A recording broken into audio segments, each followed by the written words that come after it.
Hello, friends. Welcome back to the bathroom for another day of renovations. As you can see behind me, there's something there that wasn't there before, and it's my beautiful black bathtub, and it's filled with other stuff. But I am so excited. There is like the protective film over the whole entire thing that I get to peel off, and that makes me so excited. I am that person that will like go through a store and peel off the protective coatings of like computer screens when they used to leave them like that, but I don't think the world does anything fun like that anymore. But anyway, I really don't feel like doing anything today. So what did I do? Well, I made 13 candles earlier today.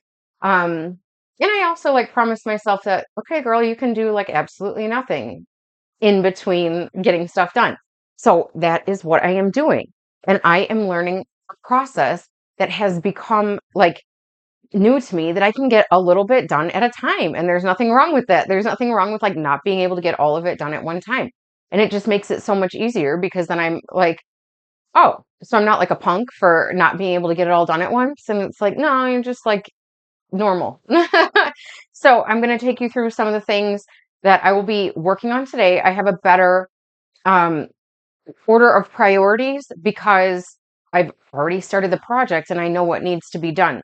So I was going to pause, but I see the cat. He will not let me do this on my own. He thinks that I need his oversight. So underneath here, let's see it. You can see it. So I'm going to have to move all this stuff out of here, but I have this flooring that was covered by the bathroom sink before. And so when I installed all this flooring here, there was the bathroom sink there. So now it's been removed. Um, I covered the gap in the wall back there. Can you see it from here? It's like back here. And there was a gap in the wall or in the floor. And I had to put in some it was just like a little piece of plywood. And I said on the previous video that it's not as thick as the plywood around it. Now I can do some things to level that out if I choose to, but sometimes like because I'm not having to do this on a professional level and I'm just doing it for myself, I already know nobody is going to be standing back there. And so I am going to be replacing some of these floorboards. So um let me see. All right, hang on. Let me get my thoughts together.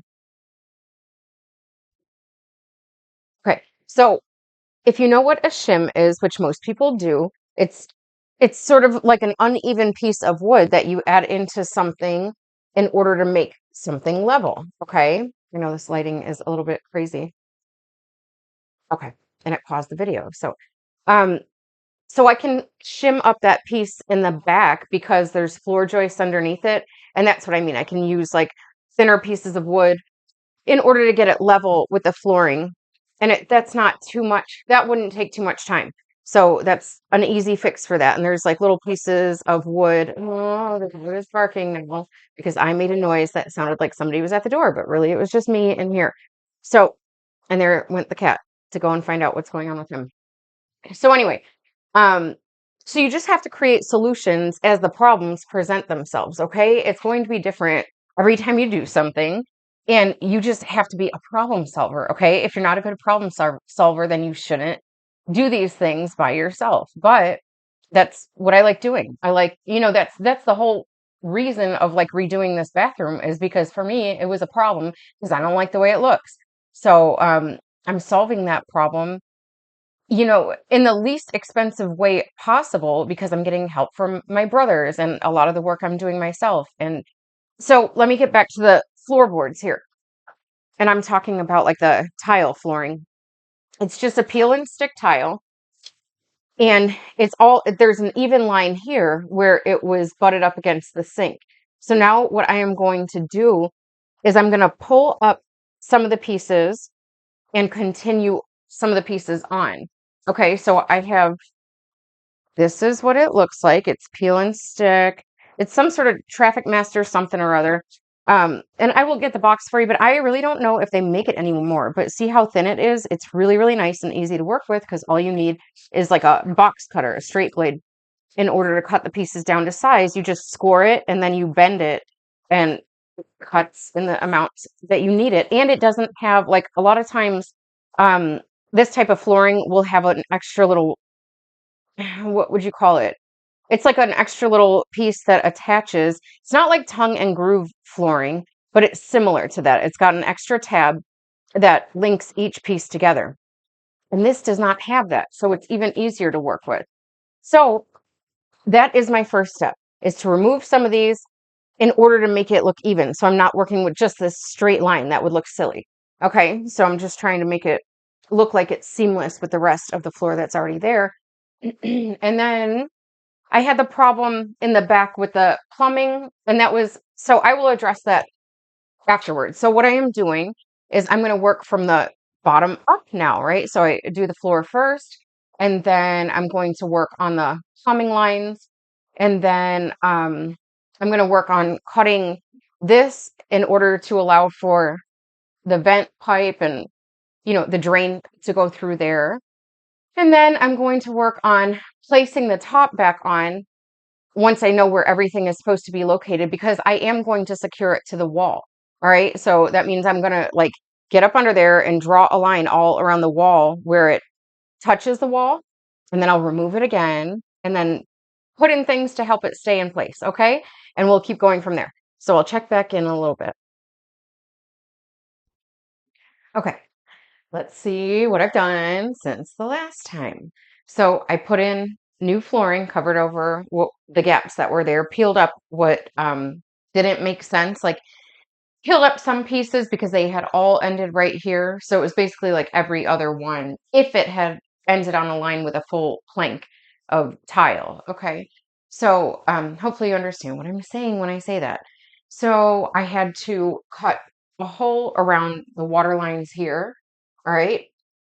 And that was easy to do. I just kind of like measured where it was going to end up because I already had the piece cut underneath it. And then this was what I was talking about, how they're actually like nickel or something like that, but they look like chrome, right?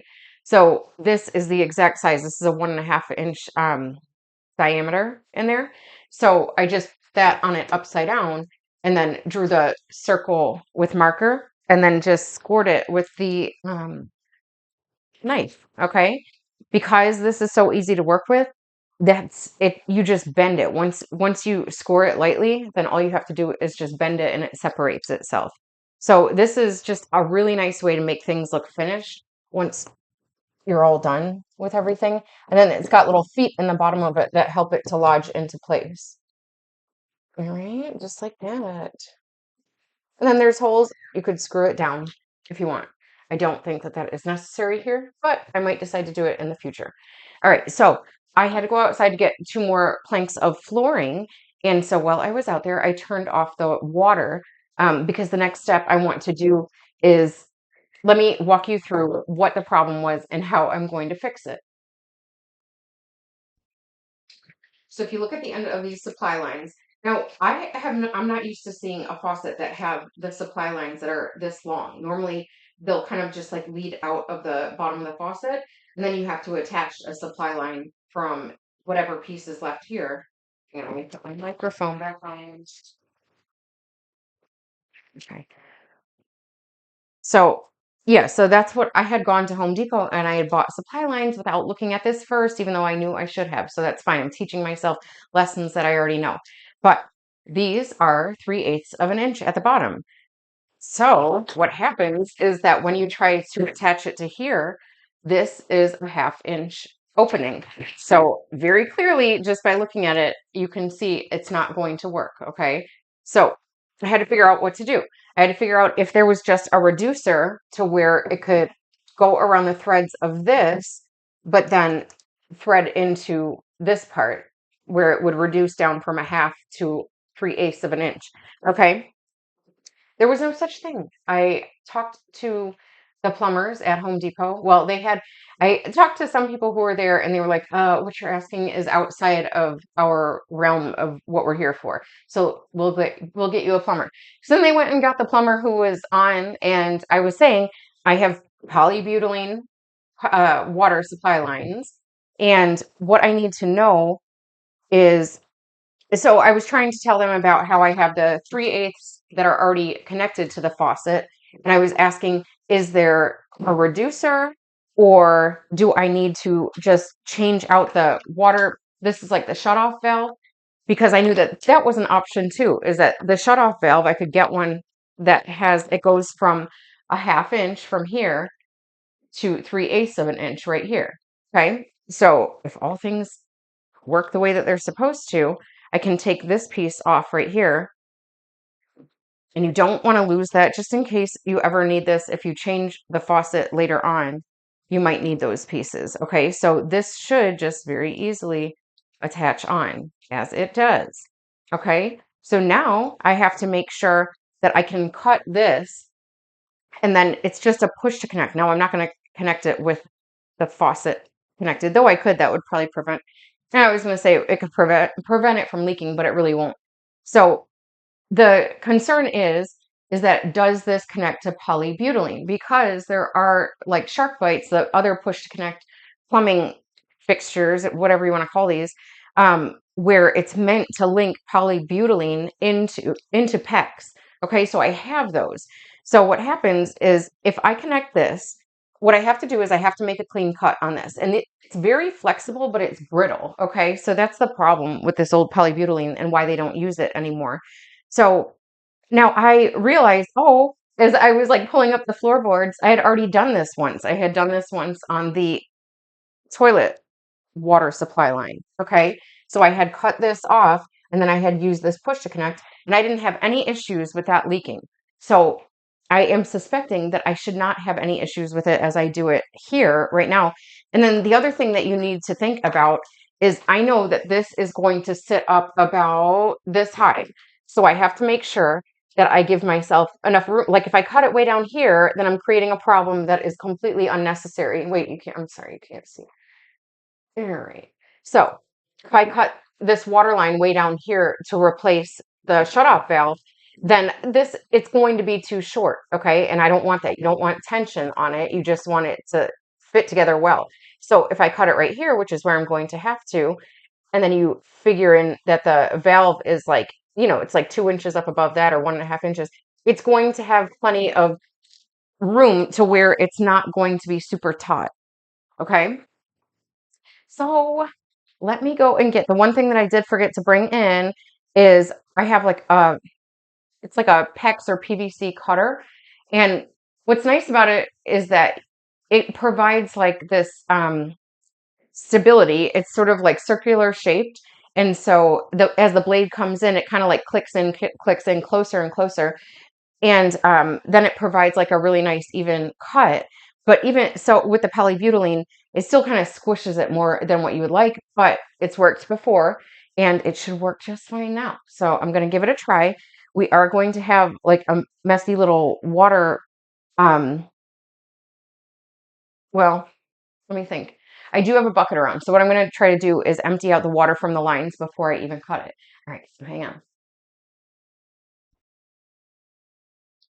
Okay, so I just opened up this valve, and as I suspected, it was kind of like spraying all over because of the pressure built up behind it, even though the water was shut off. So, what you want to do is you want to kind of like work with gravity and what's going to happen. Now, you don't want to like break your lines, or if you're working with copper piping or something like that, then you can't do all that. So, let me try to do this. This line really shouldn't have much water pressure in it, or water in it at all, because I had just released the water pressure from the other line.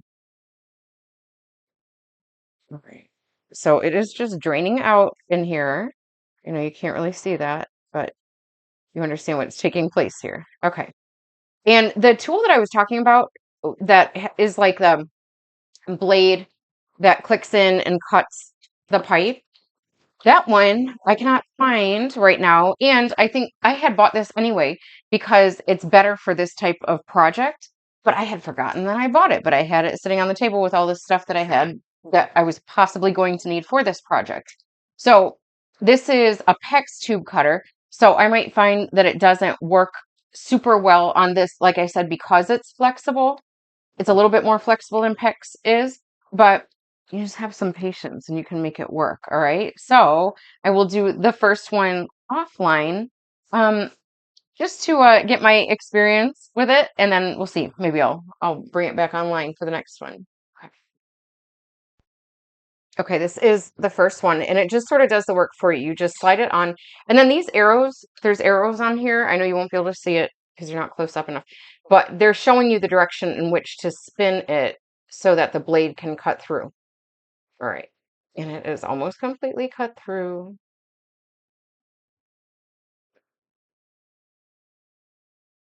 All right.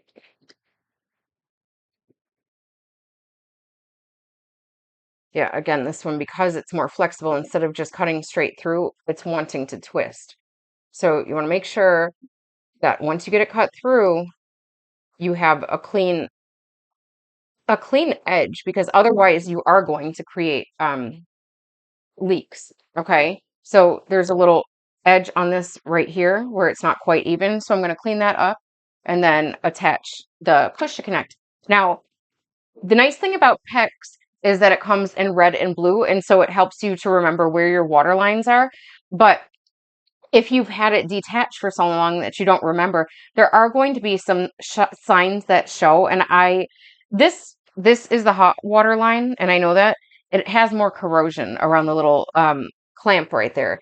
So, and usually it's like that. On the left, it's hot, and on the right, it's cold. Okay, so let me clean this up, and I'll push it on, and then I'll move on to the other one. Okay, so I cleaned it up with my razor blade, and you can see, like, if you look at this half of it, I'm not trying to drip water on the computer, but if you can see this half of it, this is where it was starting to twist off and become uneven. So listen, if you're not good with your hands and you can't do that kind of precision with your hands to be able to even it off, then I don't recommend doing this, okay? But if you feel like you have a little bit of skill enough to like know how to create a flat surface, because the tools that you're using don't work exactly perfectly, um, then go for it. Give it a try, because if this doesn't work, I've got the other one. I can cut it again and just do it like with a little bit less tension on it. And then I can control the cut, or just like twist it faster to make sure that the initial cut gets all the way around the tubing before it stops and compresses more in one area. Okay, so if that doesn't work and I have leaking coming from here, because I turned the water valve to the right, it's a quarter turn. Like some of them, you know, can turn multiple times, but they made them much easier to where it's just a quarter turn to shut it off. And it makes sense that this is in the off position because it's almost like an arrow, right? Hopefully you can see that because I can't see what's on the screen. So this is open and that is closed. And if you look inside, you can see the difference. You can see that it goes from being open to being closed. Okay. So I am going to do the same thing to the other one. And I'm going to keep this one in the off position for now. All right. And then I will turn the water back on outside, like the main water supply. Um, and I'm only going to turn it on like a little bit. I'm not going to put it on full pressure because nobody's in here to monitor. But I do have this towel here. Okay. It's a like a big beach towel. So it should have plenty of absorption if any water leaks. All right. Hold on. Okay. So what I did this time, after learning from the first time that it's probably not going to cut all the way through easily, as soon as I realized that it was cut like basically all the way through and it wasn't, because this cutter pretty much cuts through as soon as it touches. It's got a little blade inside of there, if you can see. Okay, so it kind of like cuts all the way through. And it's just like with a can opener, you know, when you get to the place that you started, you have to, it doesn't cut through that area usually. You have to like twist it around until it comes off. Okay, so that's what was happening here. So before it started getting to that point where it was just twisting it around and around, what I did was I just bent it back and I used the straight blade to cut it from the inside here, to cut what was left over still. Okay, that would have twisted around like how it did on this one. So this was a cleaner cut, and I still had to clean up the edge a little bit because you want a nice flat surface for it to press up against, okay, inside of here. And when you push these on, you're gonna feel that, let me just show you. Okay. You're gonna feel resistance when you first push it on. And you have to like push it past that point because that's only where it first gets seated, and then you have to sort of like push it and wiggle it. All right. And there, now it's fully seated. I can feel because I can't push it on anymore. All right, so I'm going to turn this one off. And I'm going to go outside. I'm going to turn the water back on, remembering to keep the hot on the left and the cold on the right, which right now I have this little nut here on it still on the right one. Okay, and I took it off of the left one. So I'm going to pause and we will see if it holds water. Okay, good news. I turned it on, I turned the water on lightly. And the way that I knew if the water was on or not was I turned my kitchen sink on. And so I nudged it just a little bit from the outside water source, the water shutoff valve, and came back in. The kitchen sink was not running yet. So then I went back out, nudged it just a little bit further, came back in, saw that the kitchen sink faucet was dripping, and then came in here, checked it, no leaks. And then I went back out and turned it up full power, okay? And came back in, no leaks at all, no wetness. So that is good. All right. I will not open these back up right now because there's nothing to stop it flowing from all over. All right.